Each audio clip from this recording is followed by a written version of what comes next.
feelings are healthy. Hardcore.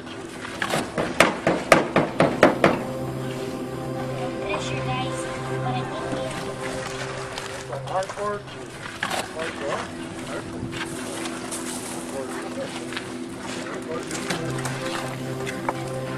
I'm the oldest woman plastering now and fixing things and doing things around and teaching some of the visitors how to do the plaster, how much straw, how much everything goes, how it's done. Now, a lot of folks who might see this video from other places might wonder why regularly replaster the church with mud plaster when so many other so-called permanent methods could be used. That's a great question, Rick. As you know, with Taos Pueblo, I believe Taos Pueblo gets remudded every year as well. But the church is a living structure. It soaks in all of this moisture in the winter time, and in the summertime it takes in a lot of rains, and so we have to replaster with mud. But to go back even further, many years ago, the church was plastered with modern day stucco and cement, and it didn't work. The buttresses and the walls were collecting a lot of moisture inside.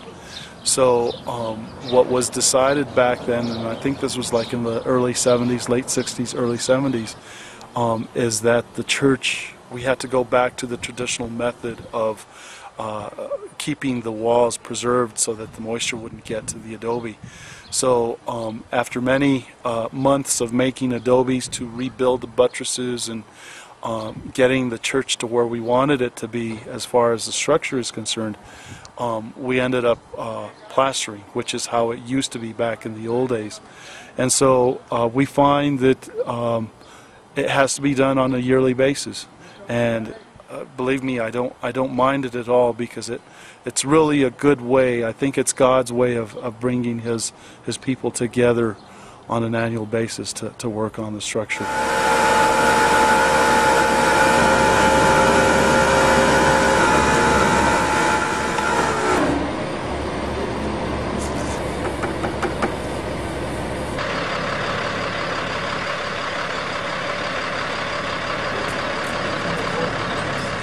I've been doing this since I was 5 years old with my grandfather and grandmother. When I first began doing it with my grandparents, Julian Ibarra and Trinidad, it was more of a religious thing with us. Like, Grandma was a Catholic, and she was also half Taos Indian and half Apache. So she did it in a spiritual way and in God's way, and so did Grandfather.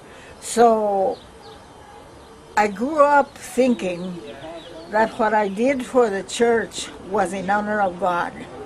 And that's what I thought all life, honoring God with my work.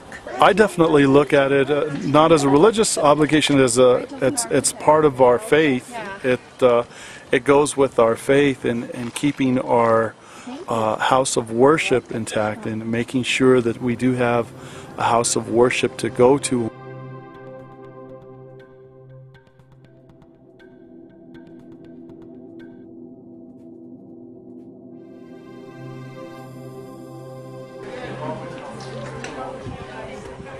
And you're part of the Taos Festival of Art and Architecture for 2010. Tell me how the festival is connected with the remudding here at the church.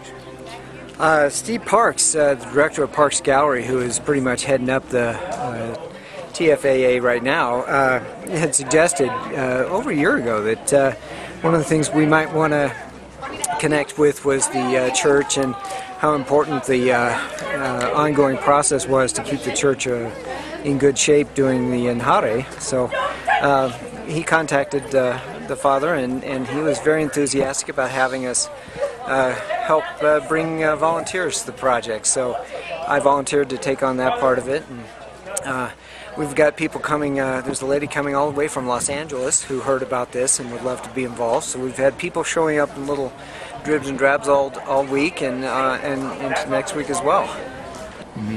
I only work half days now, which is 4 hours, but I get pretty tired at my age. but I still enjoy doing all this work. I enjoy life, I enjoy everything.